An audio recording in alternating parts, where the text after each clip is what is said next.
அனைவருக்கும் வணக்கம்.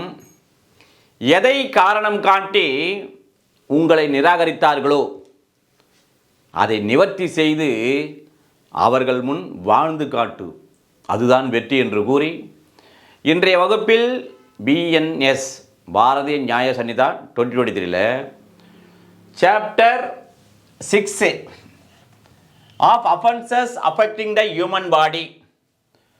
Already IPC 1860 chapter 16 இருந்தது, 299 to 377.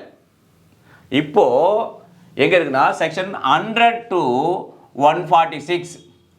இது எப்படி சார் அஃபெக்டிங் த ஹியூமன் பாடியை செக்ஷன் 100 to 146 எவ்வாறு நாம் நினைவு வைத்துக் கொள்வது என்று சொன்னால், இப்போ மனித உடலில் ஹீட் இருக்கணும், ஹீட் இருந்தால் தான் வாழ முடியும்.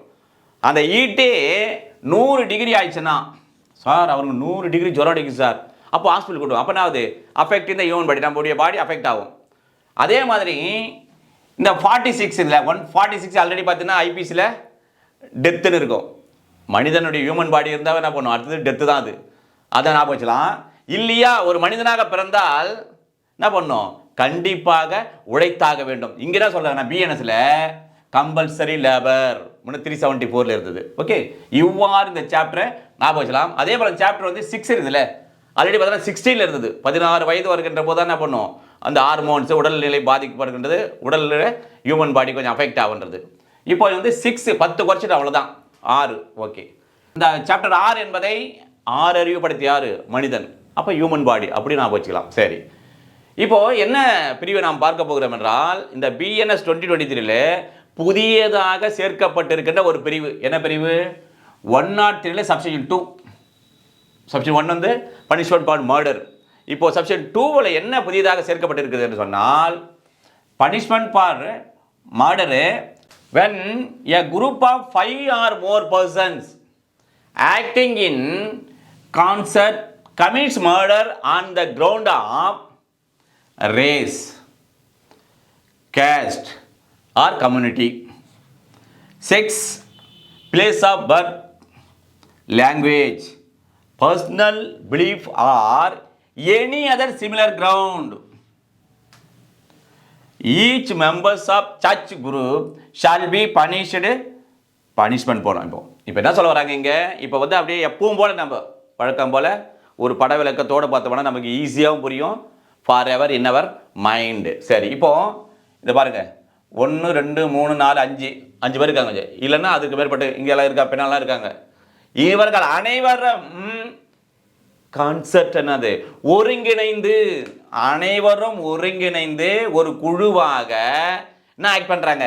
ஒரு செயல் செய்து, எதன் அடிப்படையிலே இவன் பண்ண இதை இருக்கான் பாரு, இவனை நீ இந்த இனத்தை சேர்ந்தவன் அப்படி என்ற அந்த அடிப்படையிலே இவனை கொல்லுங்கடா என்று ஒருங்கிணைந்து இவனை கொல்லுகிறார்கள். அடுத்து, இல்லடா இவன் இந்த சாதிக்காரன்டா, இவனை விடக்கூடாதுடா என்று இவனை கொல்லுகிறார்கள். அடுத்துடா இந்த சமூகத்தை சார்ந்தவன் அந்த சமூகத்தை சார்ந்தவன் விடக்கூடாது, இவனை கொல்லுங்கடா அப்படி என்று எல்லோரும் ஒருங்கிணைந்து கொள்ளுகிறார்கள். அடுத்து பாலினம், இவன் இந்த பாலினம் அல்ல இந்த பாலினம் இந்த பாலினம் என்று அந்த செக்ஸே அடிப்படையில் கொள்கிறார்கள். அடுத்து இவன் வந்து அந்த இடத்துல பிறந்தவன்டா, அவன் அந்த இடத்துல பிறந்தவன்லாம் இப்படி திருட்டு பயிலாக இருப்பான், இவனெல்லாம் ஊரில் விட்டா ஊரே அழிச்சு விடே, இவன் வந்து பிறந்த இடம் அந்த மாதிரி இடம் இது, அப்படி தான் இருப்பான் இவனை விடக்கூடாது என்று பிறந்த இடத்தை காட்டி இவனை கொள்கிறார்கள். அப்புறம் மொழி, இவன் மொழி பேசுகிறானே, இந்த நம்ம தமிழ் பேசலை, இவன் வேறு ஏதோ மொழி பேசுகிறான், இது நமக்கு வந்து இந்த மாதிரி மொழி பேசுகிறான்னா நம்மளையும் அப்படி என்று என்ன பண்ணாங்க? அந்த அடிப்படையில் இந்த 5 அல்லது மேற்பட்டவர்கள் கொள்ளுகிறார்கள். அல்லது தனிப்பட்ட உணர்வு முறையில் நமக்கு அவன் என்ன பண்ண, அவனுக்கு ஒரு உணர்வு இருக்குது, அந்த மாதிரி இவனுக்கு ஏதோ ஒரு இருக்கின்றது, அந்த பர்சனல் பிலீஃபு.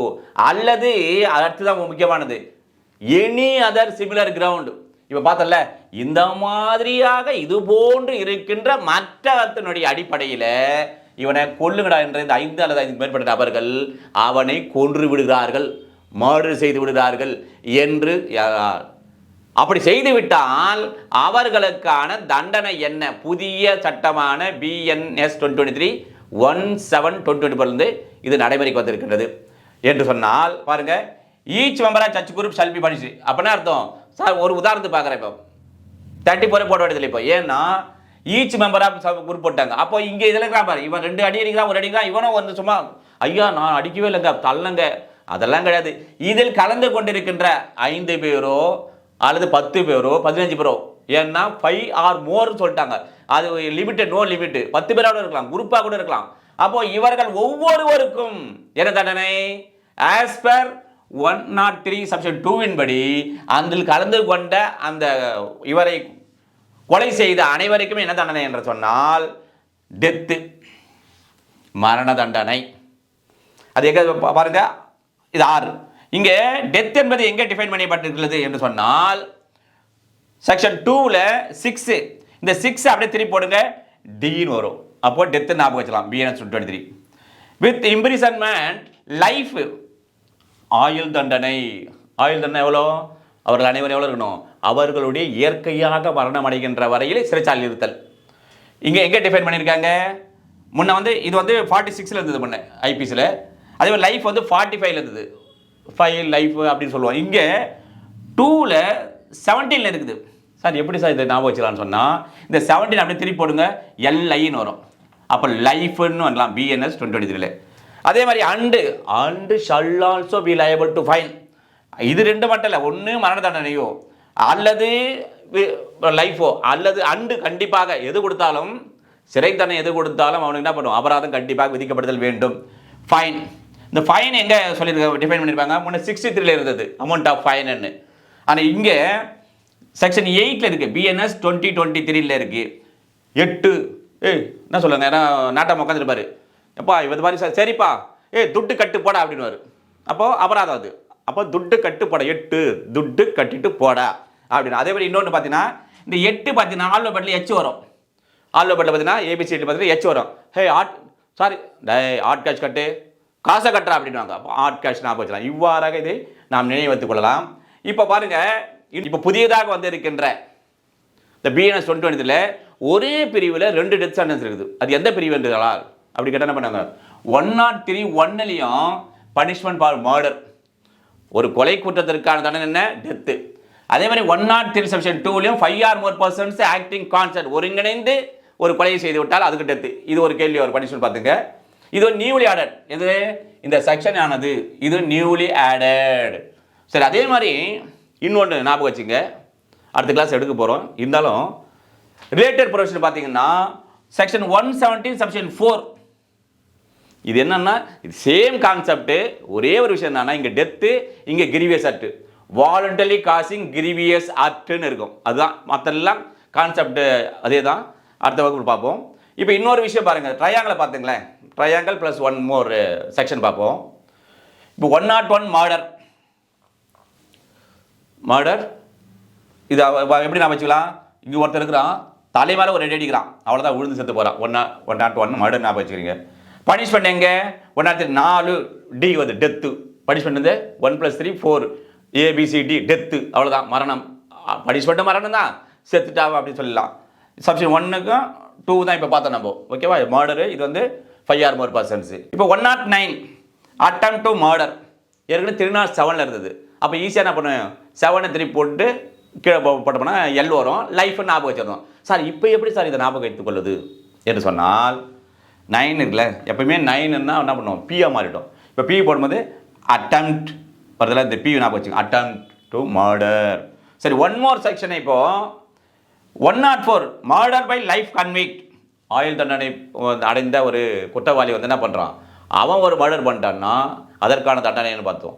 இப்போ இது எப்படி சார் ஞாபகம் வச்சுன்னா 1 + 4 5 ABCDE லைஃப், இங்கே வருது E வருது, லைஃப். இவ்வாறாக இதை நினைவு வைத்துக் கொள்ளணும். இப்போ இந்த வழக்கு சம்பந்தமாக 5 ஆர் மோர் பர்சன்ஸில் FIR registered as per 173 section 1 of BNSS 2023ல்.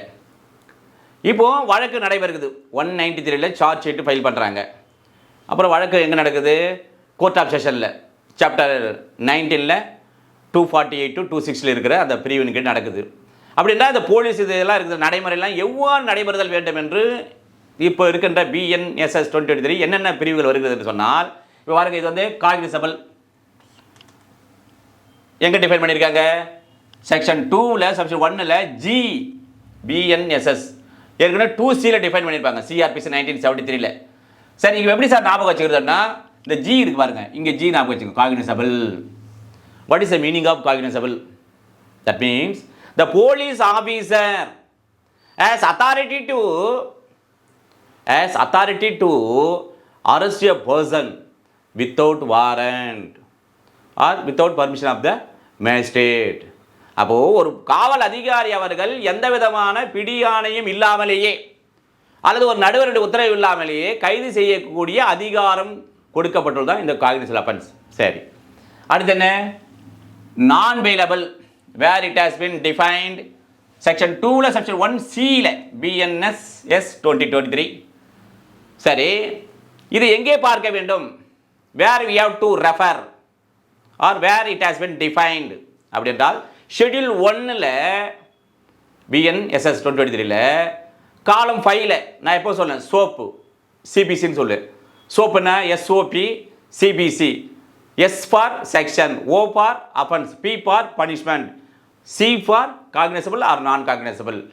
அப்புறம் என்னது சிபி, B ஃபார் 5th காலத்தை பார்க்கணும் நம்ம. எதெல்லாம் பெயிலபிள், எதெல்லாம் நான் பெயிலபிள். அப்போது காலம் ஷெட்யூல் 1ல காலம் 5ல இருக்கும். கடைசியாக சார் 2C வருது எப்படி நான் வச்சுன்னா கடைசியாக தான் கோர்ட்டுக்கு வருவோம். நம்ம முதல்ல வரமாட்டோம். எல்லாம் பார்த்தோம் sir, there is no other than way to approach this கோர்ட்டுன்னு சொல்லல. அது மாதிரி கடைசி சிக்கு கோர்ட் ஞாபகம் வச்சுங்க. ஆட்டோமேட்டிக்காக 4th காலத்தில் காக்னிசபிள் நான் காக்னிசபிள் ஞாபகம் வந்துடும். அப்போது அதை பார்க்க வேண்டும். நான் காமண்டபிள், இந்த குற்றமானது சமரசம் செய்து கொள்ளக்கூடிய குற்றமா அல்லது சமரசம் செய்து கொள்ள முடியாத குற்றம் என்றால் இது சமரசம் செய்து கொள்ள முடியாத குற்றம். எங்கே சொல்லப்பட்டுள்ளது? 359 செக்ஷன் 9 ஆஃப் BNSS 2023. இப்போ சொல்கிறா அவர், ஐயா நாங்கள் 5 அல்லது 5க்கு மேற்பட்ட நபர்கள் ஒன்றாக சேர்ந்து ஒருவரை என்ன பண்ணோம், மர்டர் செய்து விட்டோம், கொலை செய்து விட்டோம் அப்படின்னு சொல்கிறாங்க. அப்படி என்றால் நாங்கள் இப்போ சமரசம் ஆகிவிட்டோம், சமரசம் செய்து கொள்ள முடியுமானா முடியாது. சரி, அடுத்து சரி, இந்த வழக்கு எங்கே நடைபெற வேண்டும், எங்கே வழக்கு சார் நடைபெறுதல் வேண்டும் என்று சொன்னால் triable by court of session, மாவட்ட அமர்வு நீதிமன்றத்தால் மட்டுமே விசாரணை செய்யக்கூடிய இது குற்றமாகும். எங்கே, எந்த சாப்டர்ல? சாப்டர் 19ல செக்ஷன் 248 to 260. சார் இது சாப்டர் ஏற்கனவே சாப்டர் 18ல இருந்தது, 225 to 237ல இருந்தது. இப்போ எப்படி சார் இது ஞாபகம் வச்சு 248 to 260 எப்படி ஞாபகம் வச்சுன்னு சொன்னா 2 நாள் 8 இது இந்த 19 மாதிரி 2 நாள் 8 இந்த 8 19 வருதுல்ல, அந்த லாஸ்ட் 8 ஞாபகம் வச்சுங்க. அப்போ 2 4 8 அப்புறம் 2 ப்ளஸ் 4 6 அப்புறம் என்ன பண்ண 0 ஞாபகம் வச்சுங்க.